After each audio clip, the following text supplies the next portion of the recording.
Ada peristiwa di sebuah perkampungan, ada orang kaya, Muslim dia, dan dia memelihara anjing. Ya maklum karena bukan orang yang mengerti agama, tapi Muslim. Suatu saat anjingnya itu mati. Kemudian dia minta kepada pembantunya untuk beli kain kafan. Anjing itu dikafani. Kemudian dia bilang, coba minta kepada tokoh masyarakat agar anjingnya ini disolati di musola. Tentu saja masyarakat heboh dan tidak setuju. Pertama karena anjing itu sendiri najis dan tidak mungkin anjing itu disolati. Ramailah pro kontra. Yang pro karena adalah orang-orang yang dekat dengan saudagar tersebut, sedangkan yang kontra adalah masyarakat pada umumnya. Hingga tokoh kampung itu mendatangkan seorang kiai yang alim, ya ini luar biasa, ahli fikih dan terkenal. Setelah kiai itu datang, kemudian tahu masalahnya atas kehebohan kejadian anjing yang dikafani dan minta disolati, maka dipanggillah pemilik anjing itu. Mana pemilik anjingnya? Saya kiai gitu. Sini saya mau tanya. Kamu tahu enggak hukumnya bahwa anjing itu najis? Ya tahu kiai tapi nggak begitu mendalam gitu.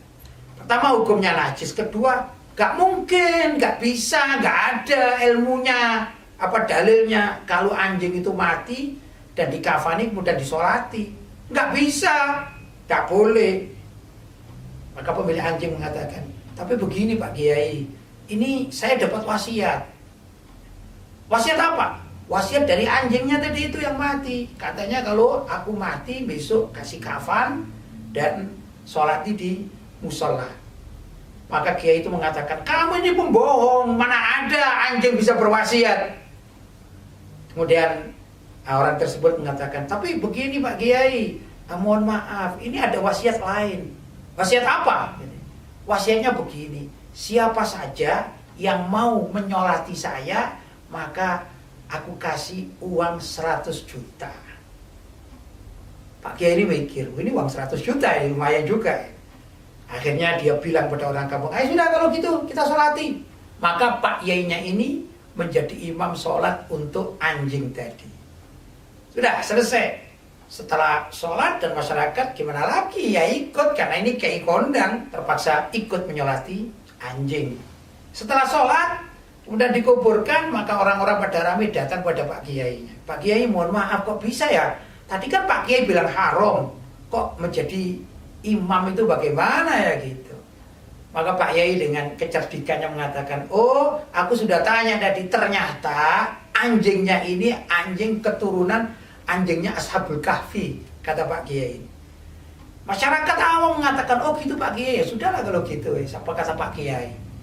Nah, ya ikhwan, dalam cerita ini ternyata orang itu kadang-kadang salah melangkah, bukan karena tidak mengerti agama, tapi karena kepentingan, ada uangnya, ada dananya 100 juta, maka aturan agama ditinggalkan demi mendapatkan uang 100 juta. Ini sering terjadi di masyarakat, karena itu ada tokoh kiai misalnya ya, yang tahu bahwa hukum masuk gereja itu haram misalnya, ikut misa Natalan haram, tapi karena ada kebutuhan yang lain, maka dia ikut.